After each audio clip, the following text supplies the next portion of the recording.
When you look at the way it really works, the presidents, prime ministers, and heads of NATO, etc., are nowhere near the top of this global pyramid. They're some way down.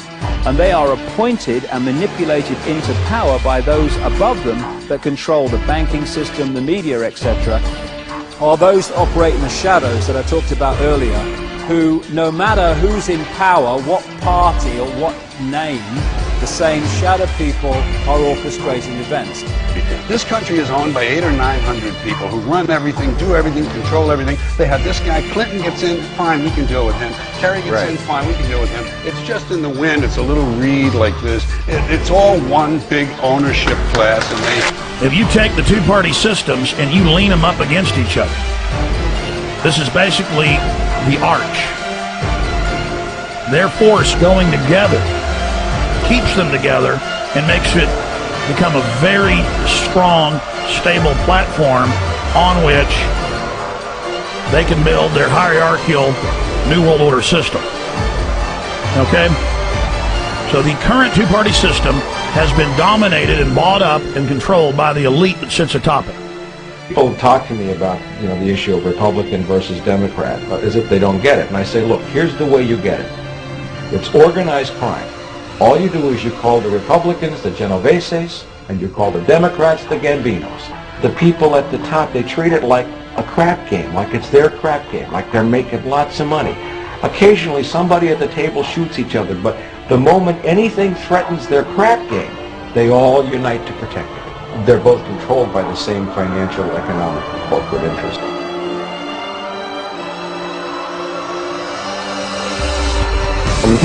The word Illuminati comes from the Latin word illuminan or illumin, which means light. And so anyone who is enlightened or brilliant, of course those who are the most enlightened are called brilliant people. Well, it comes from Lucifer. Well, what we're really talking about here is Lucifer, the fallen angel, and they have picked up on this, the Illuminati. And the Illuminati, the illuminated ones, illuminated into knowledge that the rest of us don't get.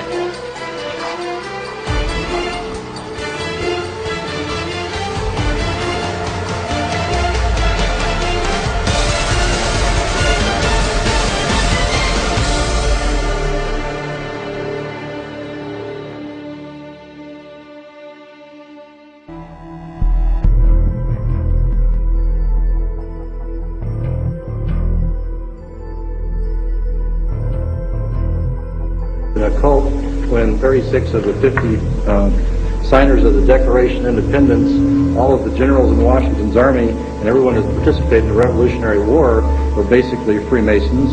And if you look at how the foundation of the country was put together, it's on Masonic principles. 14 U.S. presidents, including George Washington, are known to be 33rd degree Masons.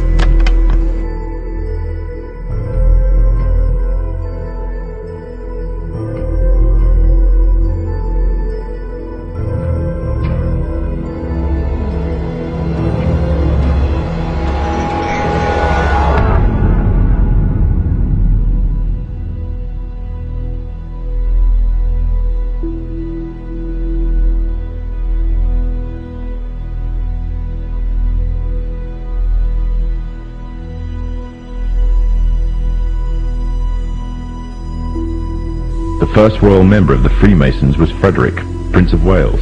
The latest members include Prince Philip, the Duke of Edinburgh, and consort to the current Queen of England, Elizabeth II, who herself is a grand patron to the Masons. However, behind closed doors, the Freemasons were free to indulge in the secret rites and rituals handed down to them by their ancestors, and these became the basis of their levels of membership, called degrees.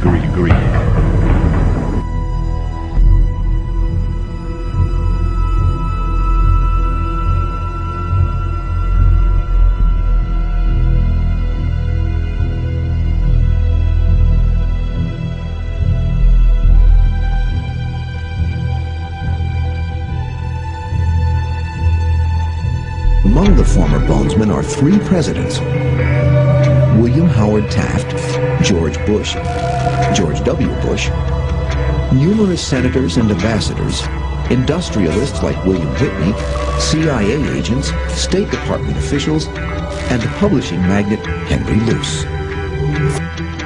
2 centuries, Skull and Bones has produced the stewards and leaders of the American ruling class, the Eastern establishment, elite core of diplomats, spies, Supreme Court justices, senators, presidents. You were both in Skull and Bones, the secret society. It's so secret we can't talk about it. You both were members of Skull and Bones, a secret society at Yale. What does that tell us? Not much, because it's a secret.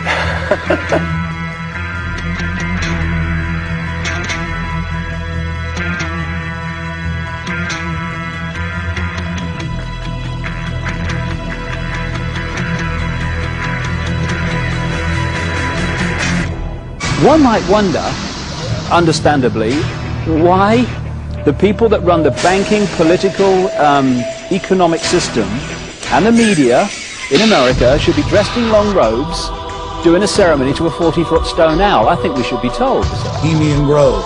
There are many prominent foreigners like German Chancellor Helmut Schmidt, Ronald Reagan, Richard Nixon are pictured here in 1957 at the Bohemian Grove. Both men wrote about the organization in their public memoirs. Schwarzenegger is a reported visitor to the Bohemian Grove, as well as former President Jimmy Carter. While in New York, we ran into the Karl Rove of 4 administrations. David Gurdon, top presidential advisor.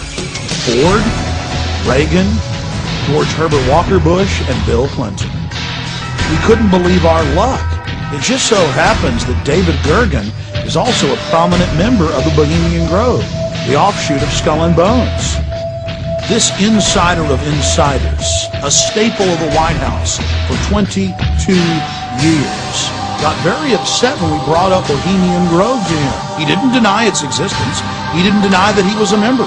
He didn't deny the rituals. He just became angry and didn't act very gentlemanly. Have you been there for the ceremony with the cremation of care? Frankly, I don't think that's something I need to talk to you about. Gentlemen, anything to do. But what about the ritual? Is the ritual genuinely?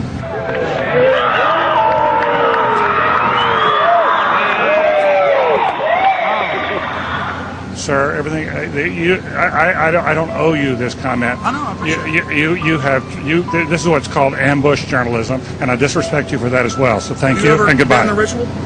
It's none of your damn business. People are familiar with the more famous names that are connected to these secret societies, Henry Kissinger, David Rockefeller, etc., etc. But there are literally hundreds of top-level, very powerful people who are at the inner core of these secret societies.